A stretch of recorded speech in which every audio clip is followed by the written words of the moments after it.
And James Schofield at Scoey_Schofield said, "Happy to get the win today. Discipline sucked, and the two back-to-back tries were bad at the end. Still a lot to fix up. Donaldson stood out for me today. Would like to see more of him." So a lot similar from another Leeds fan there to what you had to say on things, Josh.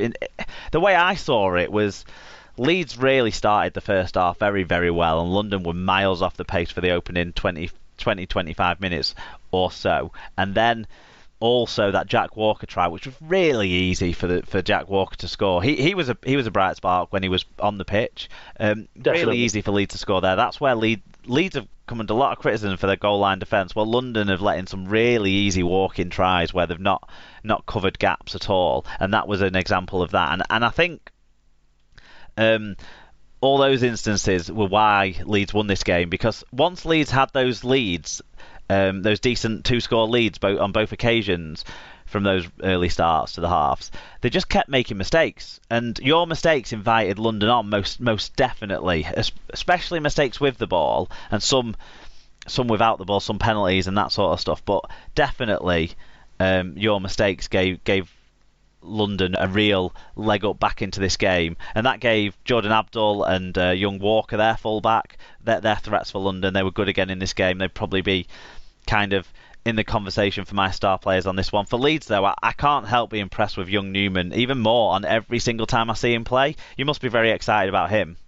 I am. I think between him and Walker, they were my two standout people. Every time Walker had the ball, he looked like he was going to do something exciting. And I just think he's a natural. And I think the same with Newman. I think he's just an instantly great player, and he's only going to get better with time, I think, and experience. Yeah, there's a couple of handling mistakes maybe here there, but that's to be expected at this sort of time. The only one thing I want to touch about that was mentioned then about this forward pass, which I've watched it was a forward pass. you can't argue with it. But I mean, I've watched the first try that we scored that was chalked off for an obstruction? I can't see that at all. I don't understand where that's come from. So I sometimes think, give with one hand, take with the other. Maybe I probably wouldn't be saying the same if it was London that this was that these things were given to. But no, I do think James Child, his refereeing performance was the one that I was left most perplexed by. There was odd decisions in odd games where I thought, is that right or not? And Adrian Lamb, we've talked about that already on the show. But anyway, well, I think Agar tried to do the same anyway after listening to his thing. I get a bit cringy when they do that. I don't like the whole. No, me neither. No, but there were odd decisions. But James Child, for me, he was the one who maybe had the most decisions where I had to watch the replay to understand what decision he was given, and even a couple of those times I wasn't quite sure. So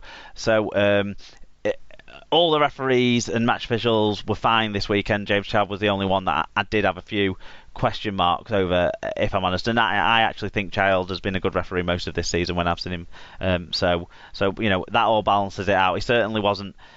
Even though that forward pass happened, you've got to think Leeds maybe would have played that next 10 minutes differently. Possibly they relaxed with that 3-score margin, maybe more than they should have, because London showed some great skill. I mean, my highlights probably were the 2 tries that London rounded the game off with, really nice tries. Abdul's second and Walker's try, both coming off nice flowing team moves. You're a bit critical of your side's defending. I prefer to look as the neutral at the attacking stuff. But my highlight moment of the game, the best moment I thought of skill from any of the team, was a combination really of skill and power. It was that Brad Dwyer offload in the build-up to Hanley's powerful finish for his 10th minute try. That gets my nod as highlight moment of the game. What about yourself? Did you have a particular highlight moment, or was it just the hooter? It was definitely the hooter. I'll be honest.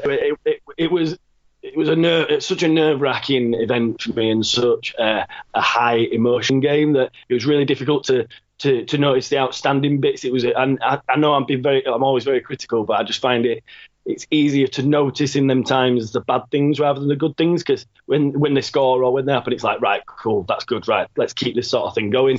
You're not sort of going, where you're a neutral, Josh, isn't it? When you're a neutral, you get to see that you probably focus more on the good, whereas when you're a fan, you focus on what your team is doing and what your team is doing alone. And you've heard me do that many times. Probably last week, if I was on the show after the Catalans game, I would have been exactly like that.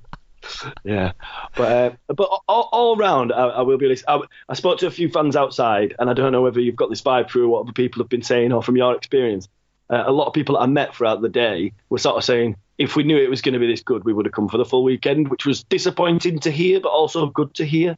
I kind of wish, because I'll be honest, if I had been working on Saturday, I would have gone to both days. It would have been no doubt, but unfortunately, I couldn't get it off. But it's disappointing to hear that people had already sold it down as a bad event before it had even begun, which I suppose is a positive in a way, because you were starting from a really negative point with this Magic Weekend. People were even suggesting it might be the lowest supported. It turned out to be the second lowest supported, which actually was better than we were expecting.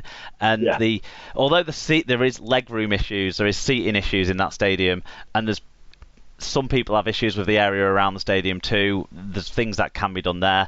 I'm sure Liverpool and Saints fan Dave Powell will have something to say different about that, which is good. That's why we're getting different people on this week. But yeah, I think it's a positive, because it means people might go back if Magic Weekend is there again, or if other events are going to be there, because I think we will have other events there at Anfield as time goes by over the next few years, with Robert Elston's relationship with the Liverpool Council and that sort of stuff. So we'll see how that goes. But Nat, I think that's a really good observation to end this look back on this game with Josh. So I want to thank you again for coming on again and talking about it so well. No worries. Thank you very much, mate. Cheers for having me. Right, to talk about the final game of Magic Weekend, which featured the runaway leaders. We've got one of the runaway leaders' fans, David Powell, on to talk about the game. So welcome back to the show, David. Thanks, Mark. So before we talk about the actual match action, which I'm sure will just be a run of glowing praise about fantastic tries for your side, how did you find the weekend as a whole? You might have a different view to some other people, being obviously a Liverpool fan as well, so the Kop is your home, as it were. It is indeed, and I probably do. I mean, first of all, I love Magic Weekend generally. I've been to every one of the Magic Weekends. So I've been to all the different venues, and they have pluses and minuses, but whichever venue I've been to, I've always enjoyed it. So I come from a very positive support for the weekend anyway. Excellent. And then, as you say, as a Liverpool fan, I know Anfield well, I know Liverpool well, I know all the pubs and where you can go and get a decent burger and all that sort of thing from around the ground. So I was always pretty positive about the move to Anfield. Having said that, I really loved my time up in Newcastle, and I'd be delighted if we went back there again. Yeah, I mean, one thing I certainly sense from you compared to some of the rest of us that I met around the weekend is obviously you've got that romanticism with the sort of dingy pubs round the back of the Kop and actually the stadium itself and those sorts of things kind of give you that extra feeling, I guess, which is really great for you, for Liverpool fans in general. I saw lots of people carrying bags from the mega store and that sort of stuff. So obviously there were quite a few crossover fans that were there that were maybe rugby league fans taking this opportunity to go to Anfield, and maybe the odd Liverpool fan taking this opportunity to take in rugby league as well. So you enjoyed the weekend as a whole, and all good from that point of view. Yeah, absolutely loved it, and I also totally get why it might not be everybody's cup of tea. But we've been to a number of out of town venues. Obviously, Newcastle's in the centre and Cardiff's in the centre. Murrayfield's that bit out of town, and as is Anfield and indeed the Etihad. Yeah. They've got sort of the downsides of not being able to get really easily into the city centre, but I think there's plenty of space around Anfield to make it a good venue. I was a bit surprised that we used Stanley Park as the fan zone, which I didn't go to because it's a bit further away. Well, they more used Stanley Park for other games, so they had like a Learning Disability Festival of Rugby going on there. I think they had some kids' games going on there. They had a fan park directly behind the Anfield Road end as well. Yeah. I'm surprised that they didn't make more of the already existing fan park area that Liverpool have already got. as well. Yeah, so Paisley Square, when on Liverpool match days, Paisley Square is absolutely throbbing. Lots more food stalls than were there today. There's usually a big stage up there with bands playing. There's a big screen up showing all Liverpool games and so on. And it's a really vibrant venue usually at the football games. So I was a bit surprised we didn't do a little bit more with that. Who knows, if we go back there again next year, maybe they will. Yeah, exactly right. Let's get to the game itself. And like we said before, it was the last game of the Magic weekend, and it finished up St Helens 36, Castleford 16. It was 20-6 at half time to Saints, so they'd already kind of set the stall out in the first half that this was going to be their game. Robert Hicks was the referee, but I don't think we really need to talk about Robert Hicks too much at all in this game, which is how we like it. Yeah. I thought he had a pretty good game overall. Hicks, I didn't see.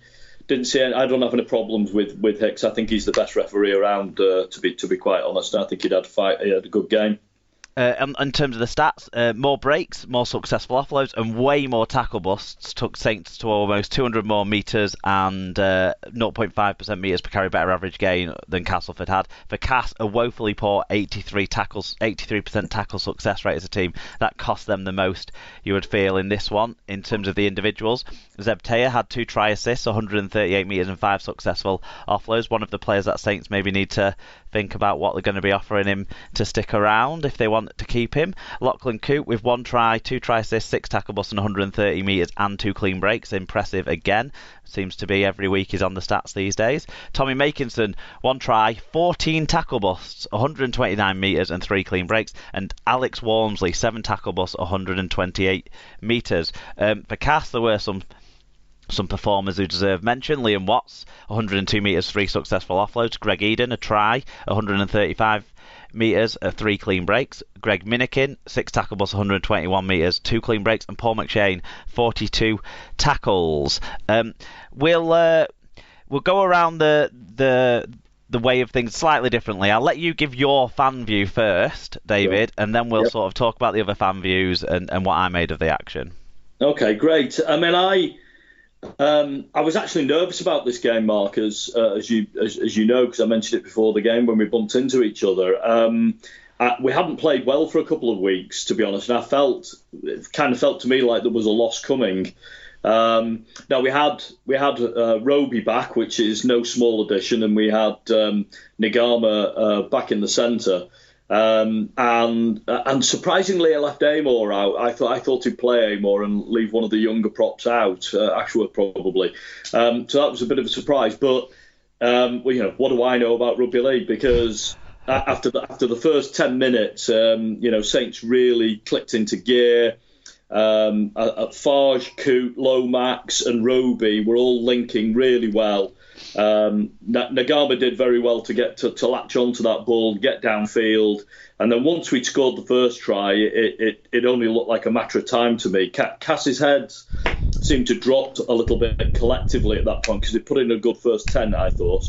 And then the quick fire 2 tries after that with Grace down the left hand side, and then Roby's lovely jink down the middle and finding Lomax under the sticks, and that was basically game over at that stage, I thought. In that first 20 minutes, you were making ground so easily. Well, after maybe the first 5 minutes when Cass had a bit of pressure and couldn't do anything with it, you made ground so easily up the field every time to set up those scores. Yeah, very much so. Yeah, and I was still slightly anxious, even after the first try, because there were a couple of times where they got us on the edges, both left and right edge, and obviously they've got a lot of pace there, and they like to push the ball wide. So I was a little bit nervous still, but then once we got through the 3 tries up, it was really only a matter of how many it was going to be and controlling the game. There was obviously a little bit of sort of controversy, but I don't think it was, with Roby sin-binning. I don't think it was necessarily controversial itself. It raised more question marks about the consistency of referees and the way that the rules are judged across the weekend, but not necessarily in this game itself. Exactly. I had a good conversation with the guys around me and said, look, I thought it was fair. There was an element of accident to it, but Yeah, got to take care, haven't you? Exactly, he didn't mean it, but he put the guy at risk, and he clearly dropped onto his neck. So I think that was fair enough. I think the other slightly controversial moment was the Farge try where it looked to me like a double move. David, we've learned there's no such thing as double move.